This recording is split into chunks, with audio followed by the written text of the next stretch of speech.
Let's get into our conversation for this hour. Now, Kenya and livestock. This is one thing that for many years we have actually not factored in our potential as, a livestock rearing country. Yeah. We have experts, we have research institutions in this country that are renowned world over. We have vast swaths of land, where we can actually rear our livestock. But how do we do it? Many people will tell you, in fact, conversations happen, that what is our attitude with livestock? Yeah. Some communities, livestock is just a measure of wealth. Okay? So I keep my livestock as a measure of wealth. Others, livestock is just that thing for prestige. Watu wakikuja kwangu hapa niko na kang'ombe pale, niko na tumbuzi, niko na kuku. Huyo kona nguruwe pia. That's it.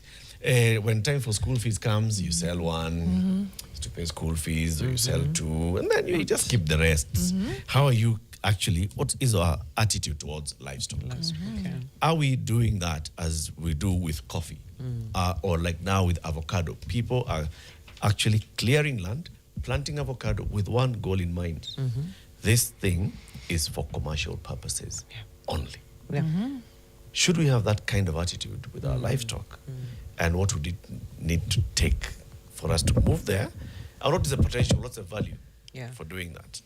The Principal Secretary in the State Department for Livestock, Jonathan Mueke, is our guest for this hour. Good morning, PS. Good morning. Thank you very much for joining us. Good. Very nice to have you here today. Asante. Now, we usually start our conversation with Falaris giving our guest the day's quote, some words that were said by somebody, and then give us your reflection of those words. Okay. Karibu sana. Today's quote is courtesy of the late Wangari Maathai. And the quote reads, "Until you dig a hole, you plant a tree, you water it, and make it survive, you haven't done a thing. You are just talking." How do you make of that quote? I think it's about execution and vision. If you've not dug a hole and planted a tree and make it grow, then you're not looking into the future. So I think it's a quote about vision and execution. Lovely. I like that interpretation. I like that way of vision looking- and execution. Right? Because you can have one and not the other. Correct. Yeah. I think we like to... Do we buy the tree? Okay. Let me not get through it. You start from buying the tree, and then you dig the hole. You dig the hole in preparation for when you buy the tree. I don't know. But those are all neither here nor there. You start with a vision. I want to have a tree. Yes. Okay? So what shall I do to have a tree? I shall grow a tree. Okay. What do I need to do to grow a tree? I need to plant a tree. Okay. What do I need to do to plant a tree? I need to identify a seedling. Okay. And I need to dig a hole and identify where I'm having. So where shall I get the seedling? Work all the way backwards. Walk backwards. Yeah. Fair. Walk backwards. And then now we strategize On how to... on how to execute that. But PS, let's Yes. start with, we keep talking about, we have very many livestock farmers in Kenya. I know the government did a census, actually has a registry of farmers in this country and a registry of our livestock herd. What are our numbers? Cattle, we're about 22 million. Goat, about 35 million. Sheep, about 28 million. Camels, I believe we should be about 6 million. So those are our numbers. Let's say that again slowly. 22 million heads of cattle. Yes. 35 million goats. 28 million sheep. Correct. 6 million camels. 6 million camels. Do you ever count poultry? Yes, we do, but it changes. That varies. quickly. Yeah, Okay. too quickly. Okay. Yeah. Understandable. And how about pork, pigs, swine? Pigs are insignificant, but we are currently promoting them because when we did a route to market study to find out where should we concentrate as a country in terms of investment in livestock products and value addition of the same, pork came out pretty high. Probably more for export than for local consumption, and that gave us an insight that we need to promote pork locally. So We have partnered with Farmers Choice, who are the leading pork producers, and we have started a campaign called Pork Power. You might have seen it, we're running it on TV. quite a bit around, just to encourage our consumers that pork is actually a cheaper alternative source of protein. Very good. So we are working on that. Pork has been a little difficult for us because the cost of production is high due to high animal feeds. So we're also working with the feed manufacturers to see what we can do as government to subsidize them to kind of lower the cost of feed and then encourage pork production. But it is quite a profitable venture. Okay. Back to the numbers. Now, that was the number of livestock. Of the 50 plus population of Kenya, how many people are involved in livestock keeping? And then how many counties would you say are primarily livestock? Counties is almost all of them. Livestock has 5 products. So you have meat, you have eggs, you have honey, leather, and milk. So in the highlands, mostly in Rift Valley and central Kenya, you'll find a lot of the livestock there is dairy, right? So you have the dairy cows. We are the largest producers of milk on the continent, currently about 5.4 billion liters. Say that again.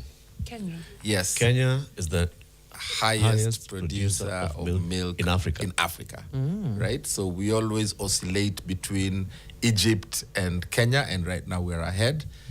We grew from about 4.6 billion liters to 5.4 billion liters right now. So we are kind of overtaken Egypt, and due to, of course, some interventions we've made as government, one of them being our vaccination, mass vaccination exercise. A lot of the dairy cattle are get foot and mouth disease. And since we started our mass vaccination exercise, you've seen that less of our cattle are getting foot and mouth disease, and that way they're able to produce more. So average production per cow has gone up by almost about 3 liters per cow per day. The second intervention we've made with dairy is sorted semen, which we call sexed semen. Sexed semen is where you're able to ensure that your farmer gets a heifer, a female calf instead of a bull calf, so that they can produce milk. So when a dairy farmer gets a bull calf, they get a loss because bull calves, males cannot produce milk. So with sorted semen, you are able to get with 95% accuracy a female calf, a heifer. And that has also increased the milk production quite a bit. The third thing is and unsorted semen, why we've been able to get adoption is it's quite expensive. It was 8,000 shillings. 8,000 shillings a straw, right? And because the crops had the fertilizer program, this is fertilizer for livestock. So the president made a directive that we should reduce the price from 8,000 shillings to 1,000 shillings. So the farmer pays 1,000 shillings and the government pays 7,000 shillings. And the uptake has been enormous, and that has just seen our milk production go up. And then the last thing is around milk coolers. So we have a government subsidy also for milk coolers, which you might have seen us distributing all over the place. We are currently running that program, 230 milk coolers in 41 counties. And what that has done is it has been able to encourage farmers to produce more because milk coolers reduce post-harvest losses.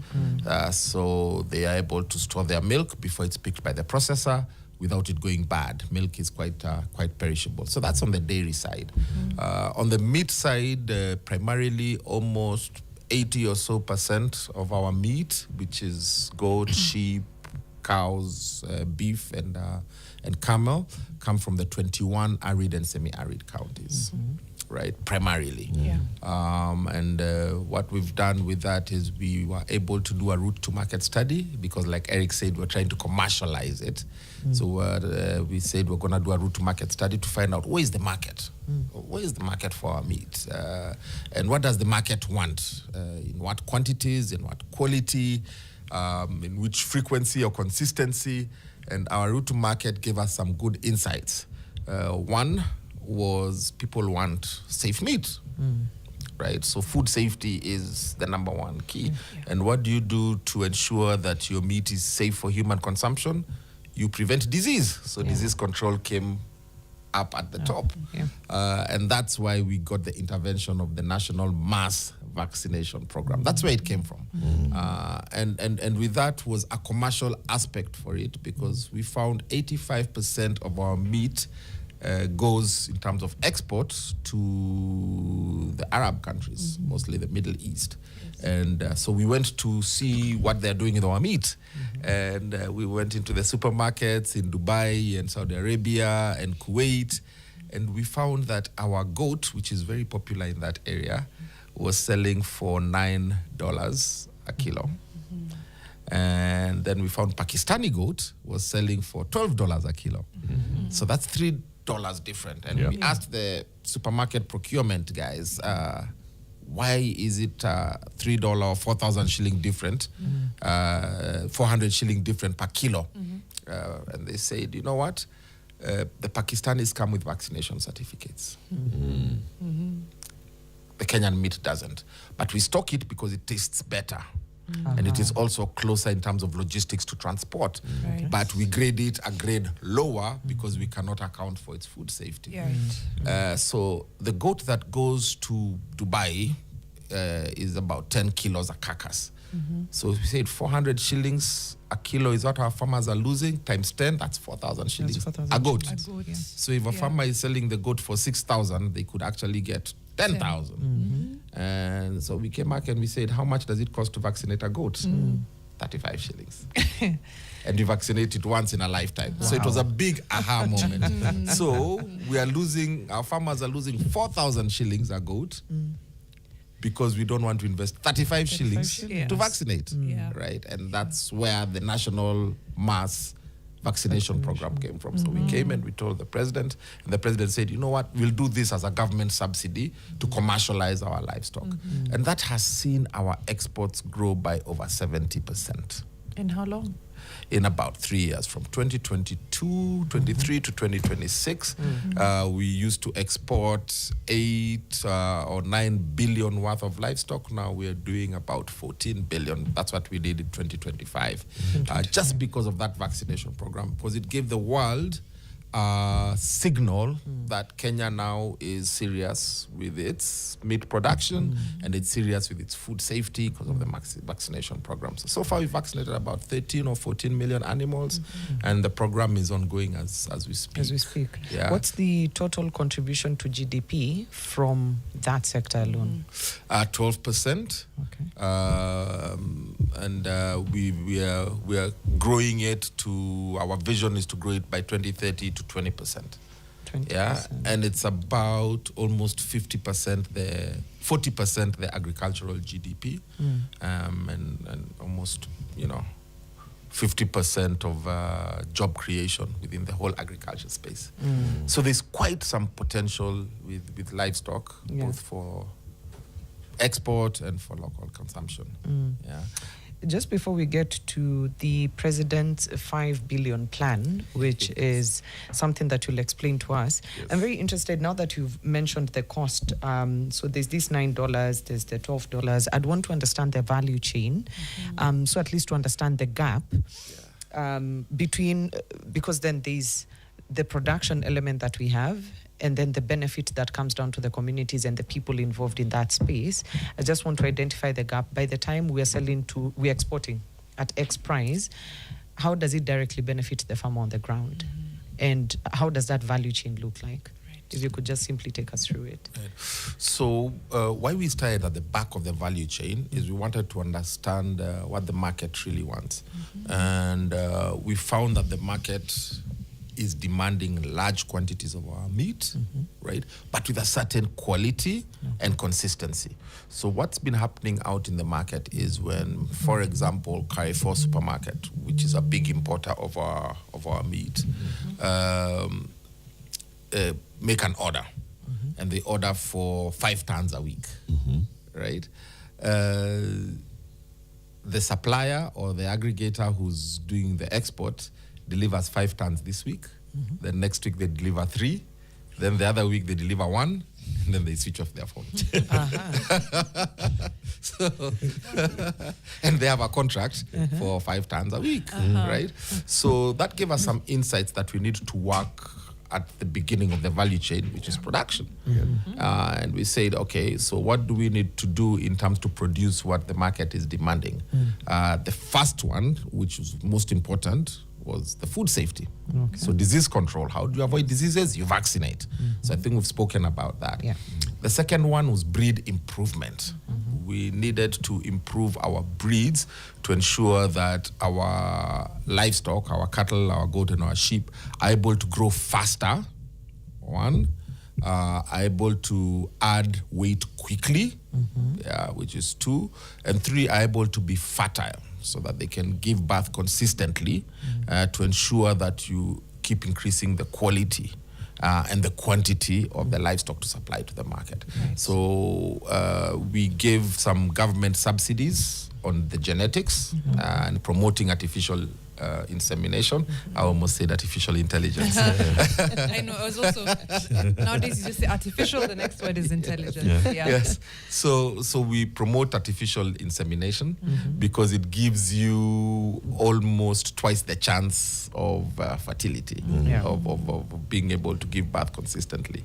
And the uptake has been pretty good. Working with the county governments, it costs us almost about 500 shillings a straw to produce the genetics that are needed, or the semen that's needed for artificial insemination, but we sell it to the farmers at 200. So the government pays 300, the farmer pays 200 to encourage them to continue using artificial insemination.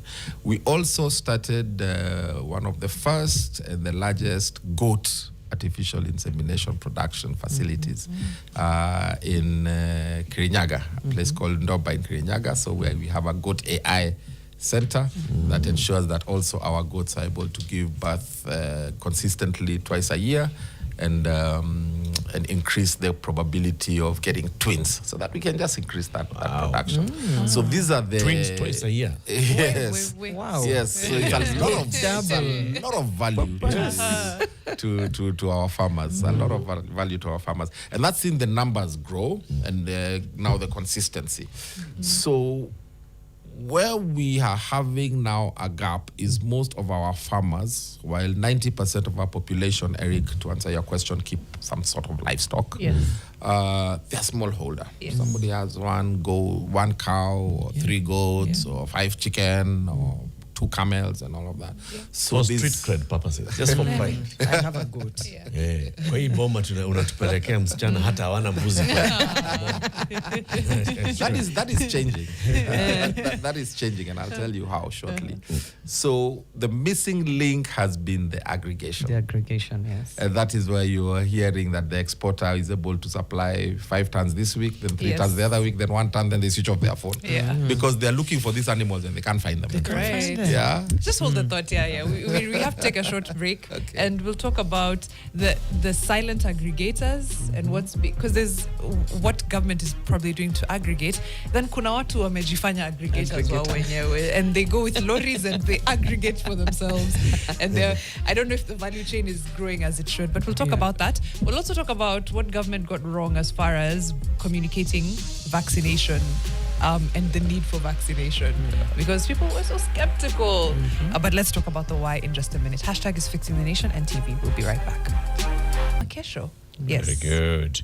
We continue our conversation with the Principal Secretary in the State Department for Livestock, the Ministry of Agriculture, Livestock Development, and what else? This Agriculture and Livestock Development. We removed fisheries and all the others, combined all of that into agriculture. Ministry's changing. Agriculture and Livestock Development. Jonathan Mueke. One comment here from Francis Mohande. Good discussion, but we should work on feed and fodder We have a feed and fodder deficit of approximately 60%, 55 metric tons. You'll confirm that, PS. Yes. You'll have good genetics, but no sector growth. Before you respond to that, PS, I want to speak to you as Jonathan, not as PS, as Jonathan Mueke. I know you're a consumer of power, right? Steamer, not power as yes, steamer. You as Jonah at home, your family at home, both here, rural. Sometimes people call you, PS, unajua sasa stima imepotea. Now they expect because you are PS, you can call Kenya Power to come and sort it out. steamer for you.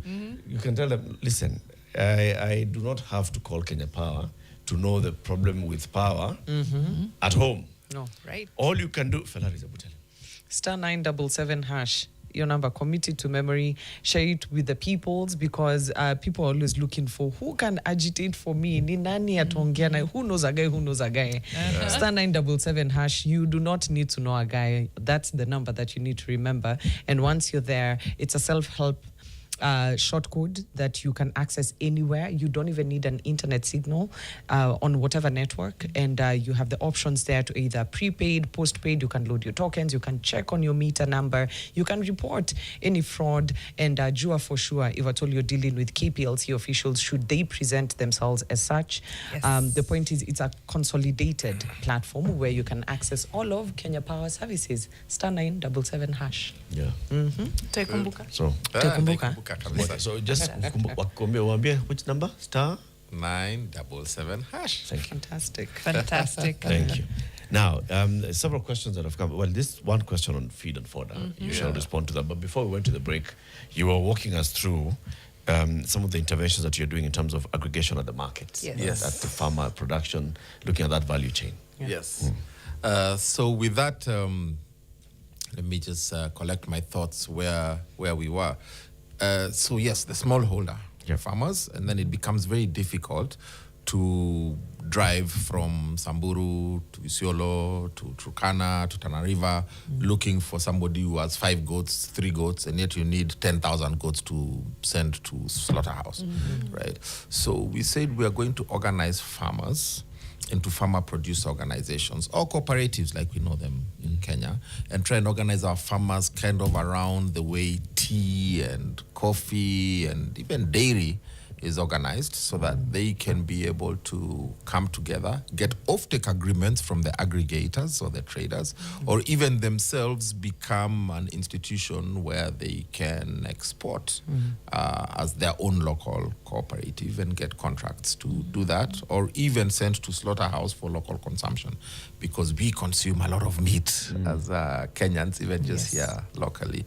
And that's where the president's 5 billion shilling program comes in. So we are calling it a CLIC, County Livestock Investment Company. Right. So we've said, starting with the 21 arid and semi-arid counties, we are going to, as a start, phase 1, aggregate 15,000 livestock keepers into a county livestock investment company.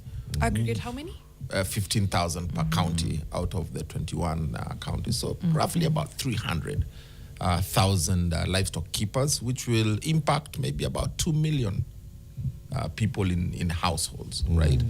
And we will capitalize this company, a private sector company. We will capitalize every farmer with 10,000 shillings. Government will contribute as a subsidy 7,000 shillings, and the farmer will contribute 3,000 shillings. Right? That's 10,000 shillings times 15,000 farmers. That's 150 million shillings. And then we could come in as an equity partner as government just to incubate that company through one of our commercial entities, Kenya Development Corporation, and maybe contribute another 50 million shillings into this county. So one county will have 200 million shillings to begin with as capital to start this company that will aggregate all these goats, provide inputs through that company, So provide your genetics for breed improvement, provide your vaccination, provide your livestock insurance, provide other veterinary services, provide, and this is what we believe is going to solve the feed problem, provide services to be able to do large-scale commercialization of fodder for their animals, so that when they do it as bulk, it brings down the cost of production. And then the key to unlocking access to market is traceability. Okay. So we have developed the first ever in this country animal identification and traceability system called AniTrack. Okay. We've developed it. We've tested it in all our government farms. We have we are in the process of piloting it in 6 counties, and we will probably launch it at our meat conference, in which Nation Media is one of our partners, which will run at Chaka Ranch in Nyeri from the 7th to the 8th of July. That is where we will announce AniTrack. It's going to unlock all the traceability issues and give us market access. Okay. So this company will be able to do that. Now, to catalyze it, we have built as government 4 feedlots, right, on thousands of acres, which we're calling model feedlots, which we've built and handed over to those communities. Okay. One in Baringo, one in Wajir, one in Meru, and one in Kitui, right? And this will act as, startup capital for these aggregators, so that you can rear your livestock, that you can send it to the feedlot for fattening to increase the weight and ensure that it is your livestock is disease-free, and get it ready for market, and then export. So now these aggregators or the importers directly or the retailers will be coming to give orders or offtake agreements To the to a click. So let's pick a click in Wajir, right? 15,000 farmers. You can tell one of those livestock guys that now you guys, as a shareholder of this click, with your startup capital of 10,000 a person, we expect 1 goat from you every week. Yeah. So from Wajir, you can get consistently and with a controlled quality, because now this click, part of the startup capital of this click is to go and hire professionals. Yes. So there's a separation between who owns the click, which is that livestock person who's hardly gone to school, and part of this 200 million shillings is to hire a professional who knows about animal production and commercial animal production to run the company professionally, right? And build a management structure around it. So you're managing your quality, you're managing your quantity, you're managing your diseases, you're managing everything from a scientific animal production standpoint. And you're ensuring that you are producing what the market is demanding. Because you can produce, and if the market doesn't demand what you're producing, then you can't sell. So it can't be commercial. So that is the president's 5 billion shilling plan Livestock that he plan. announced in Wajir on Madaraka Day, June 1st. And I can tell you the industry is extremely excited about it. I think on paper, even I am excited. just listening to that plan, I'm excited because it answers very many questions that have been there, even from the market side, from production side, from organization side. My concern, and we are in this country, PS, my concern is on the implementation. Remember what you said in the quote? You talked about you have the vision. The execution of it is where the rubber meets the road. The execution, as we have seen with county aggregation industrial parks, which has just been, poorly done, is where the red flags come in terms of how are we going to make sure that these clicks are actually executed properly. Does it start with communication with the farmers, so there is farmer ownership of this? Does it start with smaller organization, so that farmers in one small village are organizing themselves, so they grow up into becoming the clique, all farmers? Because if you deal with a county such as Wajir, which is bigger than some countries. Where the president is today in Finland, it's smaller than Wajir County. Now, if you just deal with that Wajir County, you want to click on all the number of farmers, and the farmers here are, pastoralist farmers.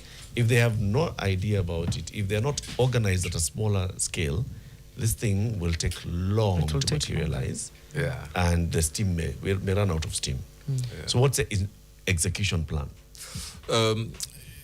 Somebody once said, and I'm not quite sure who it was, that if you're given 8 hours to cut a tree, you spend 6 of those 8 hours sharpening the axe, right? That's exactly what we've done. We've been working on this for a little over 9 months now. That's where we came up with the idea of building the feedlots to give community cooperatives an area where they can fatten.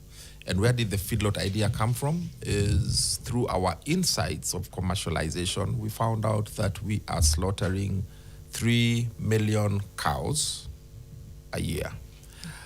The average slaughter is about 150 kilograms. Because we are taking it directly from farm to slaughterhouse. So we said, why don't we go to a feedlot where you can fatten it for 3 or so months before it goes to slaughter, and then add an extra 50 or so kilograms to this cow, and then you can slaughter at 190 and add more value to the farmer, because meat is sold per kg. So an extra kg is an extra 1,000 shillings. So we did that, and our mathematics showed that without going through the fattening process and without going through a feedlot, then we are losing almost 60 billion shillings a year in value because of not going through that. So you said, wait a minute, it costs about 100 or so million shillings to build a proper feedlot, international style feedlot. So you say, let's do 4 of them, call them model feedlots. Let's sensitize our farmers and train them to be able to operate those feedlots. And then once they peak, then the private sector will see that there's commercial sense to this, and it'll scale because everybody wants to do good business, atua biashara. And that's what we've done. Then now it came to who's going to operate these feedlots. So we thought about the cooperatives. We went and tried to sensitize them, but they don't have that commercial acumen to be able to do this. Remember, we are competing globally. We're competing with Brazil and with New Zealand and with South Africa. So you have to ensure that it makes business sense. So we said, okay, fine. Why don't we have these feedlots owned by the private sector? They said, okay, if you do that, it could become too commercial, and then they will form cartels and offer very low prices to the farmer.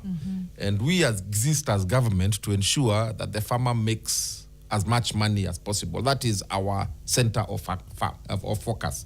The person who owns the goat, we want them to make as much money as possible, not anybody in between. And then that's where we said, okay, but it's working with tea.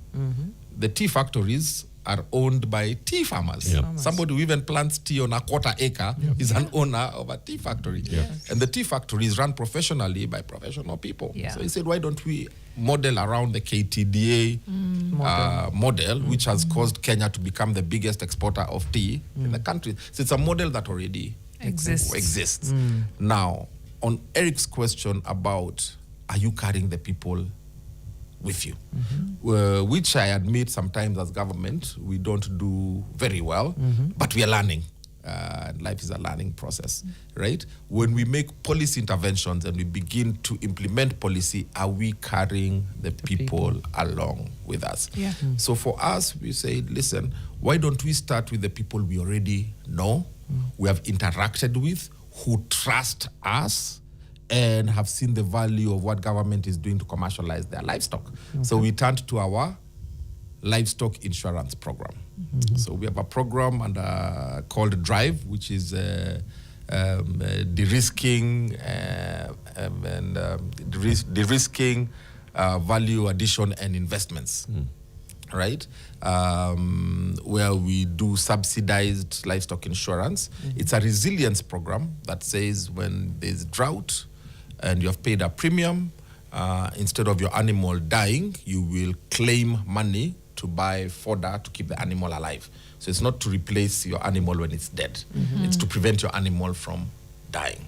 And government pays 80%, the pastoralist pays 20%. With that program, we've already reached 260-something thousand pastoralists, and we have insured about 3 million cattle, sheep, goats, worth almost 32 billion shillings, right?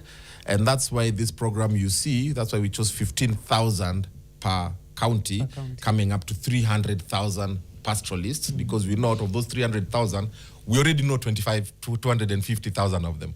We know them, we know how much cattle they have, we have their phone numbers, we have interacted with them, they've bought insurance from us, we've paid them claims so they trust us. Right. So we are starting phase 1 with people we know. The known group. And then With a known group. And that's why we think that it will work. Okay. Now, we will have to invest very heavily in stakeholder engagement.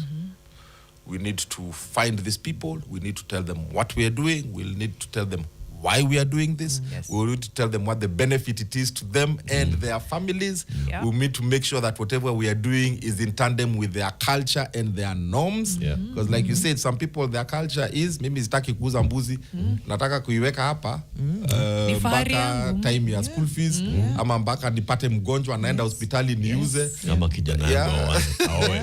I'm for dowry, but we'll need to remind them, yes, you might have these 5 goats now and you're keeping it for a rainy day, and then it doesn't rain, and then there's drought, and then you lose all 5 of them, they die.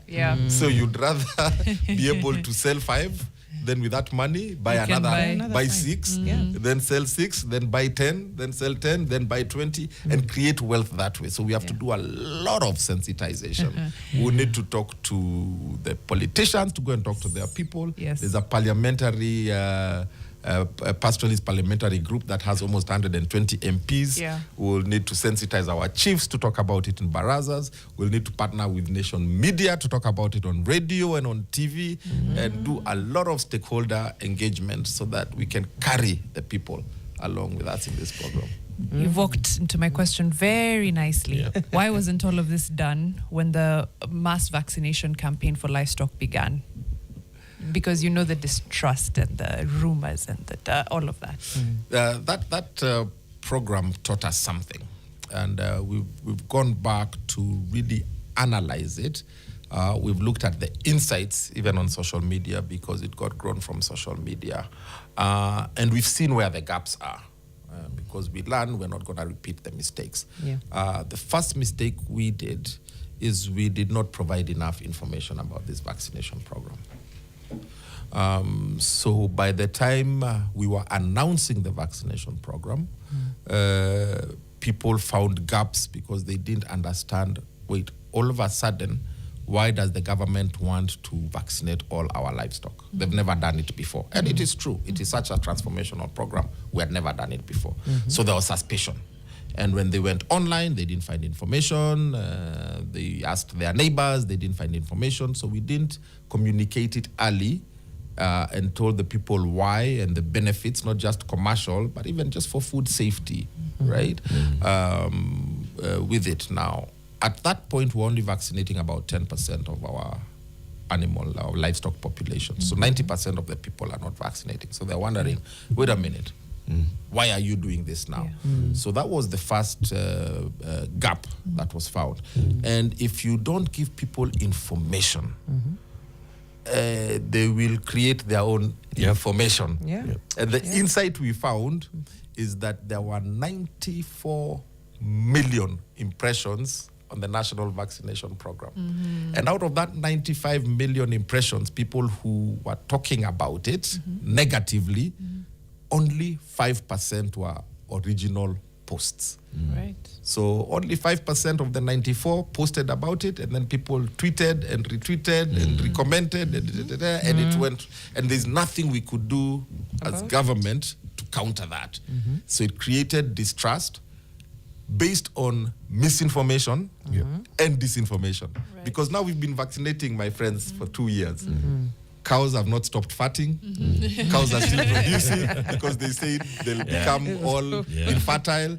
Cows are still alive. They said all the cows will die. They said cows are going to genetically be modified and mutate, and vaccinations don't go into your DNA, so there's no genetics alteration.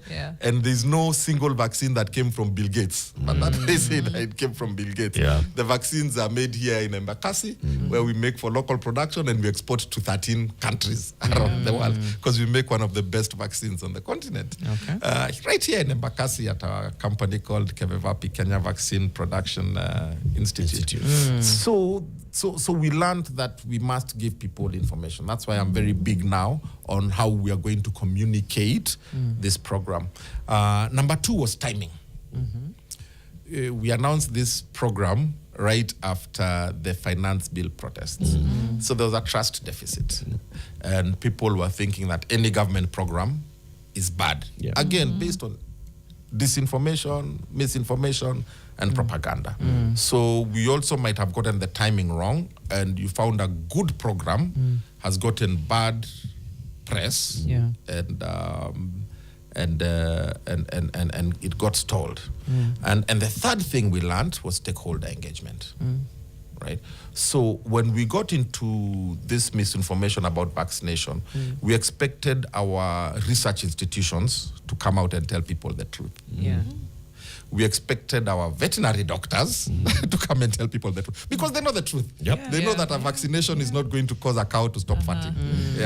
But as soon as one vet doctor went and said, guys, I think you're misinformed, because of the big distrust issue, somebody replied, my cow, my choice, or my fat, my choice. And so the other 2,000 vets said, I don't want to be part of this. So I think we should have done a little better moving along with the stakeholders. We should have called our Kenya Veterinary Association, should have called the International Livestock Research Institute, the Kenya Agriculture Livestock Research Institute, our professors who teach veterinary medicine, and told them, guys, we are doing this, and all of us are going to be in it together, and these are the benefits. So that people can come out and do it. And then, as I conclude, it is we didn't also do a pilot phase.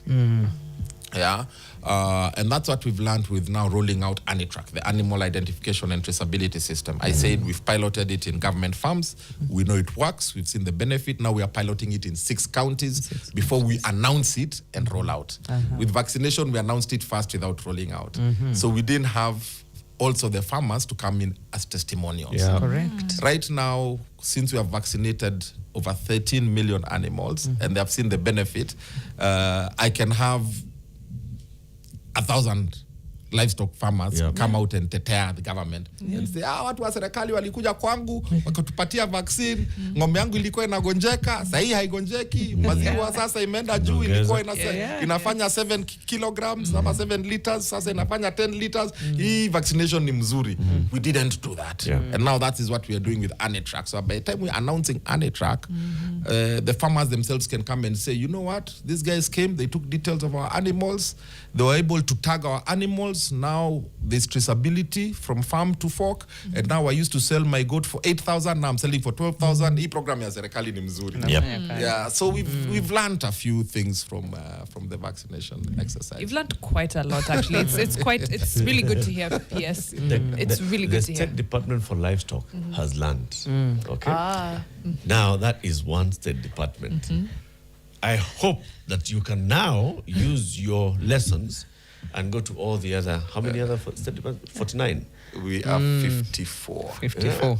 So the other 53 state departments, to know the importance of communication, to know the importance of a strategy before you roll out a program, to think about how you roll out a program, and then you roll it out. Engagement. All those things.